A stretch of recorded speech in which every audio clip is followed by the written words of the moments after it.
Hi hello അസ്സലാമു അലൈക്കും. ഞാൻ ഇന്നൊരു കൊച്ചു കഥ പറയാം.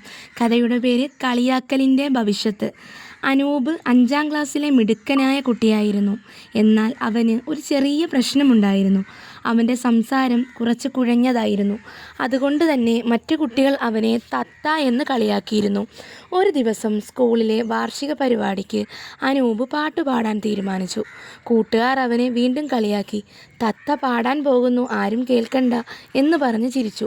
അനൂപിന് സങ്കടം വന്നു. അവൻ പരിപാടിയിൽ പാടാൻ തീരുമാനിച്ചു. പരിപാടി തുടങ്ങി. അനൂപ് പാടാൻ തുടങ്ങി. ആദ്യമൊക്കെ എല്ലാവരും ചിരിച്ചെങ്കിലും അവൻ്റെ മനോഹരമായ ആലാപനം കേട്ട് അവർ അത്ഭുതപ്പെട്ടു പോയിരുന്നു. അനൂപിൻ്റെ പാട്ട് കഴിഞ്ഞപ്പോൾ എല്ലാവരും എഴുന്നേറ്റ് നിന്ന് കൈയടിച്ചു. കളിയാക്കിയ കുട്ടികൾക്ക് അവരുടെ തെറ്റു മനസ്സിലായി.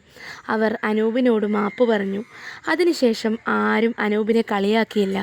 അവൻ എല്ലാവരുടെയും പ്രിയപ്പെട്ട കൂട്ടുകാരനായി മാറി.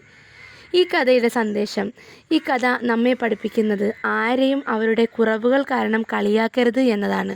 ഓരോരുത്തർക്കും അവരവരുടെ കഴിവുകളുണ്ട്. മറ്റുള്ളവരെ കളിയാക്കുന്നത് അവരുടെ ആത്മവിശ്വാസം നഷ്ടപ്പെടുത്തുകയും അവരെ വേദനിപ്പിക്കുകയും ചെയ്യും. ഈ കഥ ഇഷ്ടപ്പെട്ടാൽ കഥ ലൈക്ക് ചെയ്യുകയും ഷെയർ ചെയ്യുകയും ചെയ്യുക. താങ്ക്